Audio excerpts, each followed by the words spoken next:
Kejadian atau peristiwa tragis di tanggal 20 Februari. Tanggal 20 Februari mencatat beberapa momen memilukan yang mengingatkan kita pada risiko besar dalam hiburan malam, kecelakaan udara, hingga tragedi lingkungan yang tak terduga. Salah satu yang paling membekas dalam ingatan publik Amerika Serikat adalah kebakaran klub malam The Station pada tahun 2003.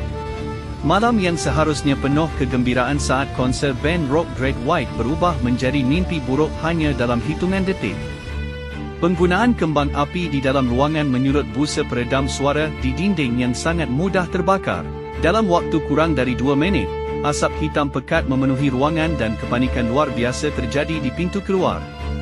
Tragedi ini merenggut 100 nyawa dan melukai ratusan lainnya, menjadikannya salah satu kebakaran klub malam paling mematikan dalam sejarah.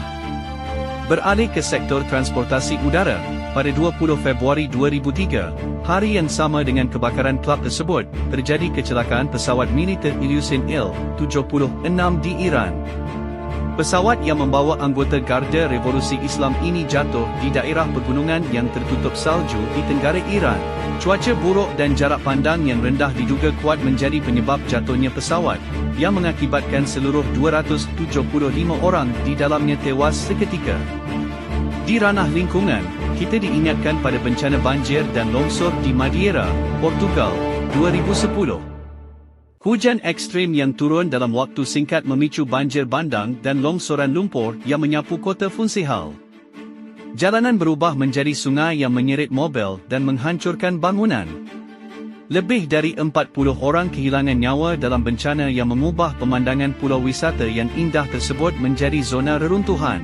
Jangan lupakan juga tragedi pemberontakan penjara Angkai Zivato di Madagaskar, 1947, sebuah peristiwa berdarah di masa kolonial yang mengakibatkan banyak korban jiwa dalam perjuangan kemerdekaan.